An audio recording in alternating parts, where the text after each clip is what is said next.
Back my YouTube channel official MS medico. तो आज हम लेकर आए हैं लॉन्ग बोन फ्रैक्चर के बारे में पढ़ेंगे।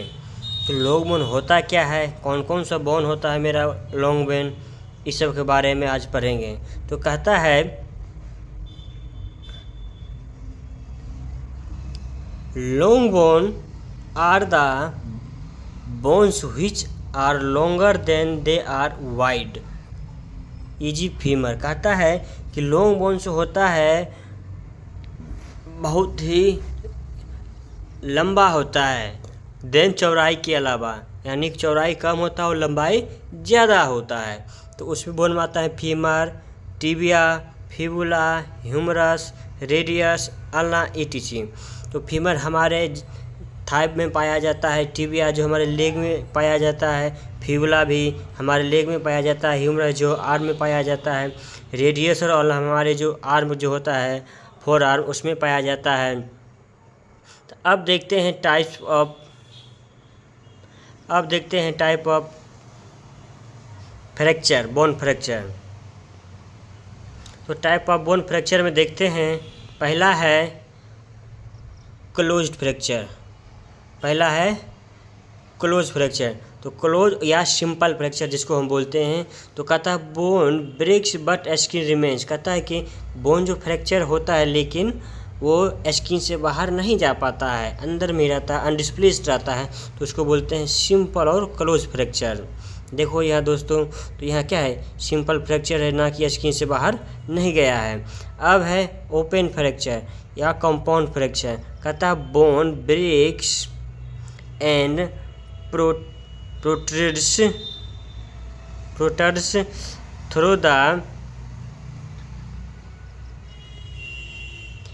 The skin.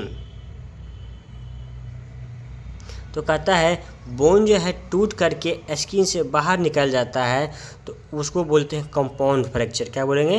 Compound fracture. जैसे कि ये पूरा क्या है, जैसे हम दिखाते हैं, ये मेरा पूरा बोन है, तो ये बोन क्या है, ये मेरा स्किन है।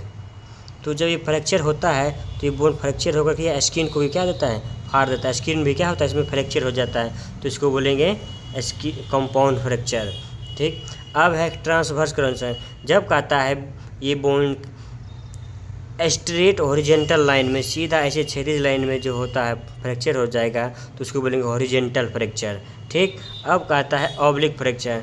कहता है break occurs in a diagonal line across the bone. कहता है ये डायगोनल लाइन जैसे ये ऑब्लिक तरह से, तिरछी तरह से टूट जाएगा। यहाँ देखो तिरछी तरह से टूटा हुआ बोन है, तो इसको बोलेंगे ऑब्लिक फ्रैक्चर। और इसमें देखेंगे स्पाइरल फ्रैक्चर। देखिए कहता है break occurs in a spiral line due to twisting injury. कहता है कि ये जो है स्पाइरल लाइन के जैसे क्या होता है फ्रैक्चर होता है, जैसे यहाँ फ्रैक्चर ऐसे हुआ है। अब आप कहेगा ये ऑब्लिक फ्रैक्चर क्यों ना है, तो इसके अंदर जो टूटता है ऐसे ऐसे टूटते रहता है, ऐसे ऐसे होता है, ऐसे ऐसे टूट जाता है, तो इसको बोलेंगे स्पाइरल फ्रैक्चर। क्या बोलेंगे इसको? स्पाइरल फ्रैक्चर बोलेंगे। अब है कम्युनिकेटेड फ्रैक्चर। तो कम्युनिकेटेड फ्रैक्चर देखते हैं, तो कम्युनिकेटेड फ्रैक्चर में देखेंगे कि बोन ब्रेक इनटू द 3 और 2 मोर पीसेस। कहता है बोन टूट करके 2-3 भाग में डिवाइड हो जाता है, तो उसको बोलते हैं कम्युनिकेटेड फ्रैक्चर। ठीक। अब कहता है ग्रीनस्टिक फ्रैक्चर। कहता है bone bend breaks incomplete more common in children. कहता है कि जो ये ग्रीनस्टिक फ्रैक्चर जो होता है ये अक्सर हमारे बच्चों में दिखाया जाता है। जैसे कि आप देखिएगा कहीं पे एक्सरे वो देखिएगा, तो बोन जैसे ऐसे रेडियस चलना है सीधा, तो क्या हुआ, मुड़ करके हल्का ऐसा मुड़ जाता है। बोन क्या होता है, ऐसे मुड़ जाता है, तो उसको बोलेंगे ग्रीनस्टिक। टूटता नहीं है, हल्का सा टूटा टेढ़ा मेढ़ा हो जाता है, तो उसको बोलेंगे ग्रीनस्टिक फ्रैक्चर। तो हम चलते हैं आगे इसके ट्रीटमेंट में देखते हैं। पहला ट्रीटमेंट में है इमीडिएट और फर्स्ट एड। इमीडिएट और फर्स्ट एड में देखते हैं, कहता है ensure safety of patient and yourself. कहता है सबसे पहले अपने आप को और पेशेंट को एक सुनिश्चित क्या करें, सेफ्टी प्रदान कीजिए। कहता है do not move the patient unnecessary. कहता है अगर फ्रैक्चर हुआ है तो उसको बिना काम के उसको मूवमेंट नहीं करना चाहिए। अब कहता है control bleeding in open fracture with sterilise dressing. कहता है जो स्टेरलाइज ड्रेसिंग के माध्यम से उसको हम क्या करेंगे, उस ब्लीडिंग को कंट्रोल करेंगे, बैंडेज बांध करके, प्रेशर बैंडेज बांध करके उसको क्या करेंगे, पहले उसको ब्लीडिंग को कंप्लीट करेंगे। उसके बाद जाकर क्या कहता है, immobilise the affected part with A splint. कहता है अगर कहीं बोन फ्रैक्चर हुआ है तो कहता है इमोबलाइज करेंगे, उसको मूवमेंट को रोकेंगे। तो किसके माध्यम से, स्प्लिंट के माध्यम से। तो स्प्लिंट क्या होता है, तो स्प्लिंट एक स्ट्रक्चर होता है जिसके माध्यम से इस लाइक स्ट्रक्चर होता है, ठीक, जिसके माध्यम से क्या करेंगे, हम बोन को स्टेबलाइज करते हैं, इमोबलाइज करते हैं, उसको मूवमेंट्स को रोकते हैं, ठीक। अब कहता है give a pain relief and the patient काम। कहता है जो पेशेंट को पेन रिलीफ होने दें, ठीक, और पेशेंट रिलीफ एक इंजेक्शन डलवा दें, ठीक, या और कहता है पेशेंट को शांत छोड़ दें, ठीक, का मतलब होता है शांत। कहता है shift the patient to hospital, और पेशेंट को फर्स्ट एड हो गया तो उसके बाद क्या करना चाहिए, पेशेंट को हॉस्पिटल में शिफ्ट करना चाहिए। अब कहता है डिफिनेटिव ट्रीटमेंट देखिए तो क्या होता है, पहला है क्लोज एंड रिडक्शन। तो कहता है bones are realigned manually without surgery and immobilize with cast splint and traction. कहता है क्लोज रिडक्शन में अगर बोन का फ्रैक्चर थोड़ा सा है तो उसको इमोबलाइज बनाएंगे, ठीक, और उसके बाद जाकर कुछ कास्ट के माध्यम से, स्प्लिंट के माध्यम से और ट्रैक्शन के माध्यम से बिना ऑपरेशन को उसको इमोबलाइज करेंगे और बोन को स्टेबलाइज कर देंगे। अब कहता है open reduction in internal fixation. कहता है जिसको हम शॉर्ट में ORIF बोलते हैं, ORIF। तो सर इसमें क्या होता है, जब बोन ज़्यादातर फ्रैक्चर हो जाता है, कास्ट के माध्यम से नहीं हो पाएगा तो उसका सर्जिकल के माध्यम से क्या करते हैं, उसको ऑपरेशन किया जाता है, और ऑपरेशन करके उसमें फिक्स विथ प्लेट क्या कर सकते हैं, स्क्रू का करते हैं, नेल का उपयोग करते हैं और रॉड का उपयोग करते हैं। इस सब के माध्यम से क्या करते हैं, बोन को फिक्स करते हैं स्क्रू के माध्यम से, नेल्स के माध्यम से। इस सब OT में किया जाता है। अब देखिए कहता है एक्सटर्नल फिक्सेशन। तो एक्सटर्नल फिक्सेशन में कहता है metal pins are placed outside the skin connect with rods to hold the bone. कहता है कि इसमें एक्सटर्नल फिक्सेशन जब करते हैं तो बोन को क्या करते हैं, स्किन के माध्यम से एक पिन का क्या करते हैं, इंसर्ट करते हैं और उसको क्या बोन से रॉड को कनेक्ट करके रखते हैं, ठीक। अब कहता है ट्रैक्शन। अब कहता है by the weight and pulley to maintain alignment of bone. कहता है इसमें बोन को उसके वेट को रिडक्शन करने में क्या करते हैं, मदद करता है, और बोन को चारों तरफ घुमा करके, वेट करके, खिंचा दे करके उसको क्या करते हैं, ट्रैक्शन दे करके बोन को स्टेबलाइज करते हैं, ठीक। अब कहता है प्लास्टर कास्ट या स्प्लिंट या ब्रेस। कहता है ये सब का उपयोग करके बोन को इमोबलाइज और हीलिंग करने में मदद करता है। अब करते हैं मेडिकेशन में क्या क्या दे सकते हैं मेडिसिन में। तो कहता है इसमें फर्स्ट पेन किलर देंगे, जैसे पैरासीटामोल हो गया, आइब्रोफेन हो गया या एनाल्जेसिक हो गया। ये सब क्या है, इसको पेन से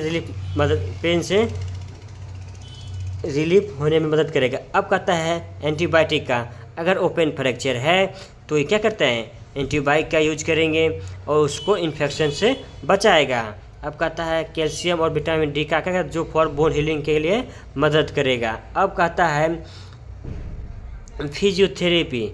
तो कहता है after cast removing exercise to restore movement strength and function. कहता है कास्ट करने के बाद, प्लास्टर होने के बाद क्या, जब प्लास्टर को रिमूव किया जाता है तो उस समय फिजियोथेरेपी कराना चाहिए ताकि उसमें पुनः मूवमेंट होना आ जाए और फिर से सही तरह से उसका काम करने लगे।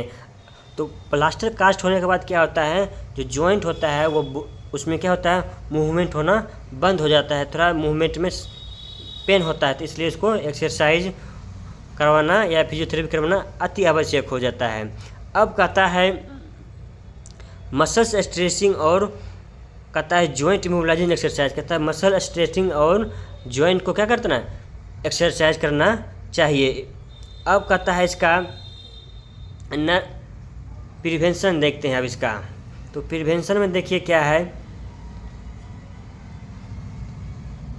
तो प्रिवेंशन में फर्स्ट है यूज प्रोटेक्टिव इक्विपमेंट। कहता है wear helmets wheel driving two wheelers. कहता है अगर हम दो पहिया वाहन चला रहे हैं तो उसमें हम हेलमेट का उपयोग करना चाहिए। ठीक। अब कहता है यूज नी एल्बो पैड ड्यूरिंग स्पोर्ट्स। कहता है अगर आप किसी खेल को खेल रहे हैं, किसी गेम को खेल रहे हैं, तो फिजिकली गेम को खेल रहे हैं, जैसे क्रिकेट हो गया, कबड्डी हो गया, अगर खेल रहे हैं तो उसमें नी कैप का प्रयोग करना चाहिए, एल्बो पैड का यूज़ करना चाहिए। अब कहता है फॉलो सेफ्टी रूल्स। अगर आप किसी जो सेफ्टी रूल है उस रूल को डेली फॉलो करना चाहिए। अब कहता है जैसे कि ओबे ट्रैफिक रूल्स, जो ट्रैफिक रूल का पालन करना चाहिए। अगर आप ट्रैफिक रूल पर नहीं कर रहे हैं तो दूसरे गलत लाइन पर जा रहे हैं तो क्या आगे जो वाहन आएगा उसको आपको धक्का मार कर चला जाएगा, जिसके क्या होगा, एक्सीडेंट होगा, फिर क्या होगा, बोन फ्रैक्चर हो जाएगा। अब कहता है use safety belt in vehicles. कहता है अगर आप चार वाहन में गाड़ी में चल रहे हैं तो सीट बेल्ट का उपयोग करना चाहिए। कहता है use proper technique wheels lifting heavy object. कहता है अगर आप ज़्यादातर भारी सामान को उठा रहे हैं तो किसी न किसी टेक्निक का उपयोग करके ही उठाएं, अन्यथा आपको बोन फ्रैक्चर का, मसल्स स्टिचिंग का, मसल्स स्पाज्म का हो सकता है। अब कहता है हेल्दी लाइफ स्टाइल। ठीक। अगर आप रह रहे हैं तो आप सही ढंग से नहीं खान पान कर रहे हैं, कहता है ईट बैलेंस्ड डाइट। कहता है आप बैलेंस्ड अच्छी तरह से एक अच्छे डाइट का उपयोग करना चाहिए, रिच कैल्शियम, जिसमें सुनिश्चित मात्रा में कैल्शियम हो, फास्फोरस हो, विटामिन डी और प्रोटीन, इस सब जैसे भोजन पदार्थ का यूज करना चाहिए। Take sunlight for strong bones. कहता है कि आप सनलाइट को लीजिए, सनलाइट को लीजिए, जो कि आपको बोन को स्ट्रॉन्ग करने में मदद करेगा। कहता है avoid smoking and excessive alcohol. आप अगर अल्कोहल ले रहे हैं, शराब पी रहे हैं, स्मोकिंग कर रहे हैं, सिगरेट पी रहे हैं, तो इस सबको त्याग देना चाहिए, सबको छोड़ देना चाहिए। अब कहता है रेगुलर एक्सरसाइज। आप अगर कहता है weight bearing exercise like walking, jogging, yoga and maintain the bone strength. कहता है कि आप वेट बियरिंग जैसे एक्सरसाइज करना चाहिए, जैसे वॉकिंग करना चाहिए, जॉगिंग करना चाहिए, योगा, मेंटेन, जो कि हमारे बोन को स्ट्रेंथ करने में, मजबूत बनाने में मदद करता है। कहता है improve balance and muscles stretch to prevent. कहता है आप मसल्स को बचाने के लिए आप अपने आप को बैलेंस, सही ढंग से बैलेंस कीजिए, जाकि मसल्स और बोन को सुरक्षा प्रदान हो सके। अब कहता है home and works place safety. कहता है keep floors clean and dry. कहता है आप अपने फ्लोर को, अपने फर्श को क्या करता है, साफ़ सुथरा और सूखा रखिए, ना कि गीला रखिए। अब कहता है अगर गीला रखिएगा तो स्लिप होकर के गिरिएगा तो फिर क्या होगा, फ्रैक्चर हो जाएगा। अब कहता है use non slip mats in bathroom. कहता है आप जो बाथरूम में मैट का यूज करते, चटाई का यूज करते हैं, तो जो स्लिप करने वाला नहीं होता है उसका यूज करना चाहिए। कहता है ensure good lighting in all area. कहता है आप के एरिया में, आपके घर के आसपास जितनी भी होगा, सही से हर एक जगह लाइटिंग होना चाहिए। अगर लाइट नहीं रहेगा तो अंधेरा में जाइएगा तो गिर के लगेगा चोट, तो हो जाएगा क्या, बोन फ्रैक्चर हो जाएगा। अब कहता है अवॉइड लूज रग्स एंड कल्टर। कहता है जो आप जो है किसी भी आसानों को, चीज़ को क्या करते हैं, सुनिश्चित रूप से अव्यवस्था रूप से नहीं रखना चाहिए, आपको सही जगह से रखना चाहिए। अब कहता है प्रिवेंट ऑस्टियोपोरोसिस। कहता है एडिक्वेट कैल्शियम एंड विटामिन। आपका कहता है जो पर्याप्त मात्रा में कैल्शियम और विटामिन डी का लेना चाहिए। कहता है regular checkup bone healthy specially in elderly. कहता है कि आप रेगुलर रूप से क्या करना चाहिए, जो वयस्क आदमी है उसको क्या करना चाहिए, अपने बोन्स को हेल्दी रखना चाहिए और चेकअप भी करवाना चाहिए। और कहता है प्रॉपर ट्रीटमेंट में कहता है ट्रीट बोन डिजीज। आप किसी भी प्रकार का बोन डिजीज है, हड्डी की बीमारी है जैसे ऑस्टियोपोरोसिस हो गया, आर्थराइटिस हो गया और विटामिन डी डिफिशियंसी है, इस सब को जल्दी से इलाज करवाना चाहिए। अब इसका नर्सिंग केयर में चलते हैं। तो नर्सिंग केयर में देखते हैं फर्स्ट में क्या है। पहला है कहता है एसेस द पेशेंट थ्रोली, कहता है vital signs, pain level, type and site of fracture. कहता है आप अपने पेशेंट का आकलन या मूल्यांकन कीजिए, उसके वाइटल साइंस को, पेन के लेवल को और एंड उसके साइट ऑफ फ्रैक्चर को क्या करते हैं, उसको मूल्यांकन कीजिए। अब कहता है जांचना चाहिए। अब कहता है immobilize the affected parts are order and maintain proper alignment. कहता है जो अफेक्टेड पार्ट है उस पार्ट को क्या करना चाहिए, सही ढंग से मोबिलाइज करना चाहिए और उसको मेंटेनेंस करना चाहिए। अब कहता है apply ice pack in initial 24 to 48 hours, reduce pain and swelling. कहता है कि अगर आप ज़्यादा फ्रैक्चर है तो फर्स्ट एड में आप क्या कर सकते हैं, उसको आइस पैक का यूज करते हैं 24 से 48 घंटा के अंदर, जो क्या करता है दर्द और स्वेलिंग को मदद करता है। अब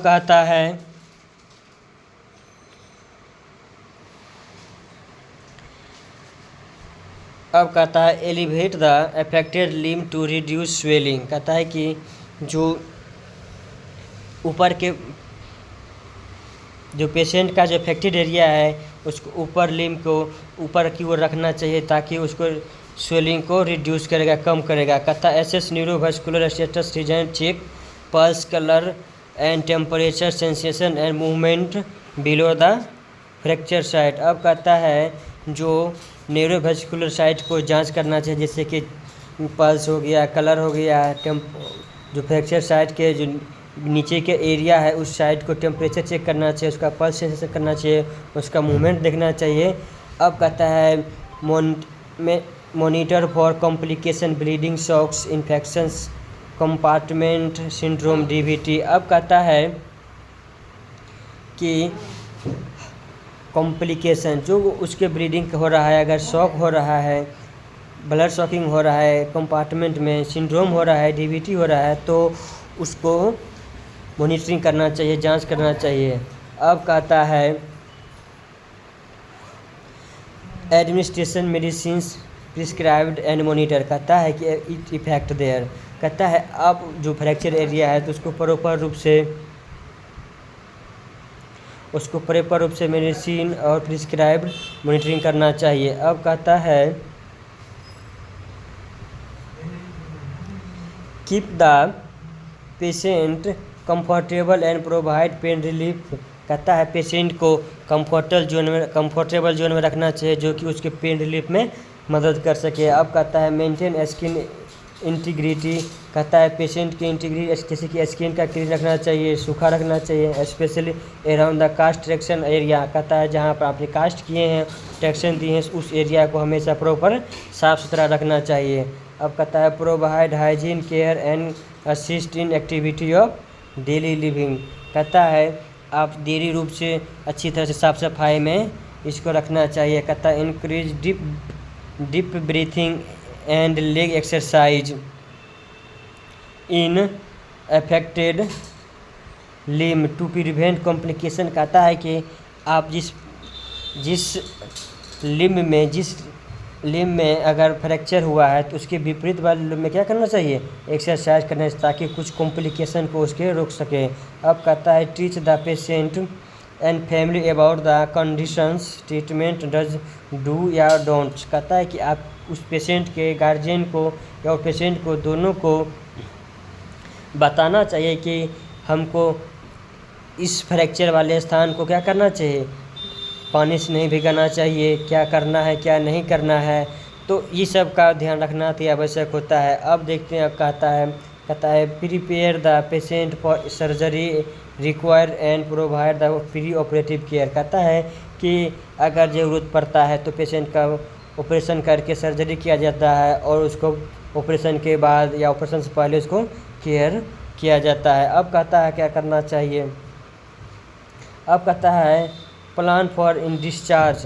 कहता है अब डिस्चार्ज के बाद प्लान करना चाहिए कि उसको कास्ट को, उस ऑपरेशन वाले जगह को क्या करना चाहिए, give the instructions about cast care, exercise, diet and follow up visit. कहता है कि डिस्चार्ज के बाद जो क्या करना चाहिए, हमेशा उसको इंस्ट्रक्शन देना चाहिए कि कास्ट को केयर अच्छे से रखना है, एक्सरसाइज करवाना है, सही से डाइट करवाना है और फॉलो अप विजिट, यानी कि बार बार क्या उसको डॉक्टर से सलाह लेना चाहिए। अब कहता है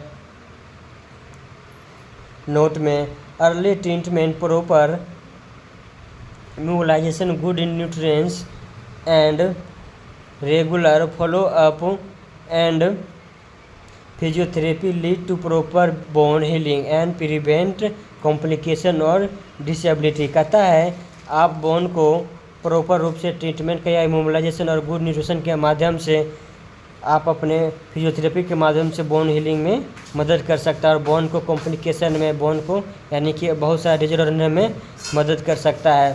तो अब हम जानेंगे सॉरी तो ये हो गया मेरा आज का चैप्टर बोन, लॉन्ग बोन ख़त्म।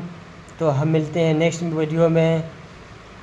तो अगर अब वीडियो अच्छा लगे तो लाइक और शेयर ज़रूर कीजिएगा। आप इसे नोट्स ज़रूर बना लीजिएगा, आपके एग्ज़ाम के लिए बहुत ही मोस्ट इम्पॉर्टेंट है। तो मिलते हैं नेक्स्ट वीडियो में, धन्यवाद। अगर वीडियो अच्छा लगे तो लाइक, सब्सक्राइब और शेयर ज़रूर कीजिएगा, धन्यवाद।